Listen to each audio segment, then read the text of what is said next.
2-0 it finished to West Ham. Certainly eases some of the pressure on Julian Lopetegui right now. Could be something of a lifeline. However, what does it mean for Newcastle? Let's take a look at how the Premier League table is looking after that. Newcastle dropping a spot to 10th on goal difference.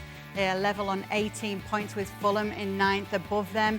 As for the bottom end of the table, Hammers staying in 14th, but more good news for them is that they move 6 points clear of the relegation spots right now. I want to start by talking about Newcastle, though, as we welcome in Ian Darke and Frank Leboeuf as well to look back on this game. But I have to start with you, Shaka. What's going on with Newcastle? I don't know, is the short answer to that.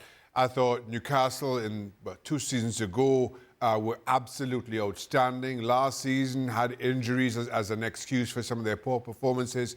Yes, they had their moments like against PSG in the Champions League, but largely the season kind of fizzled. But again, it was easy to put on injuries and Champions League exertions. This time around, Newcastle haven't played well. They've been able to get results. And I think Eddie Howe isn't alone in this.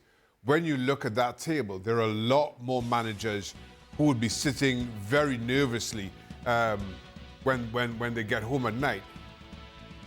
Had Newcastle won this, they'd be 2 points short of Manchester City in second. Yet, we are talking about a manager potentially under pressure, a team that are not playing well, but are 5 points off second. That for me, is the most bemusing thing about the table this season.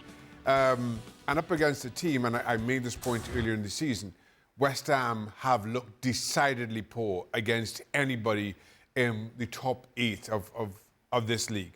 For West Ham to be as comfortable as they were, because it was comfortable. I'm not going to say West Ham controlled the game, but they were comfortable.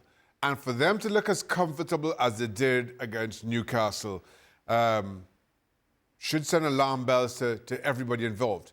But again, the tightness of that table is keeping a lot of people in, or making things look a lot more decent maybe than they are in reality. It's interesting, those fine margins, isn't it, Ian, that Shaka's talking about, the difference between a win and a loss right now in the Premier League.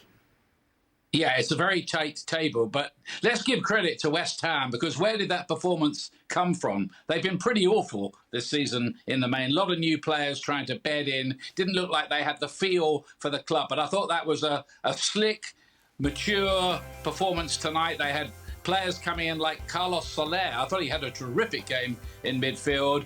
Newcastle, full of ideas, full of attacking threat for the first 10 minutes or so. But once West Ham had scored, they always kind of looked as if it was going to be their night. They added that second. I think Wan-Bissaka's only scored 3 goals in his whole league career, and 2 of them have been at St James's Park. So credit to West Ham United. And the interesting thing about them is their next game is Arsenal at the weekend. And it looks like they've run into form at exactly the right time for that. What did you make of it all, Stevie? Well, I was shocked at how poor Newcastle were after they went 1-0 down. You know, for 10 minutes, West Ham were there for the taking. West Ham looked scared to me. And then they just get a lifeline with a Souček goal, and the game completely changed. I just don't understand where... Shaq was talking about a couple of seasons ago when they were flying. Every time they stepped on the field, home or away, there was a belief. There was a fire in their belly. Everybody wanted the ball. Everybody was up for it. Even the crowd today were a little hesitant as well. So I don't know where Newcastle are going. Newcastle look to me as though they're a mid-table side. And the fact that Shaq is saying had they won, they'd be a couple of points off second is crazy. But yeah, I don't know where the real Newcastle is, because this version is just limping along. The thing is, if we look back to that season that Newcastle had 2 years ago, they were so good defensively.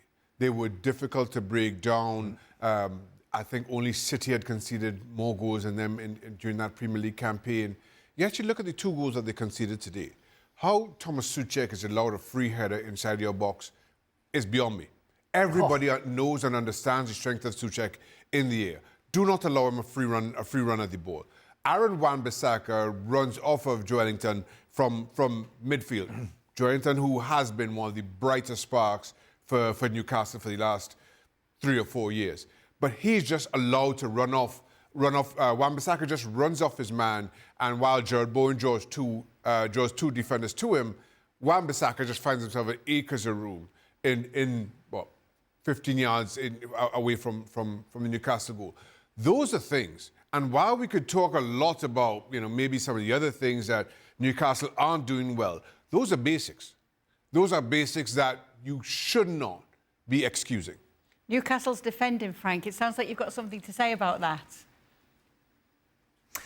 Well, that was quite of an horrendous defending from Kelly, especially on the corner kick on where Souček scored.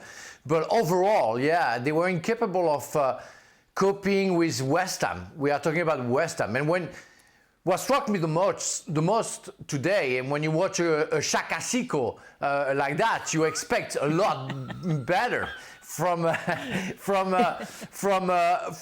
Newcastle team. It was like West Ham was a team who played for Europe.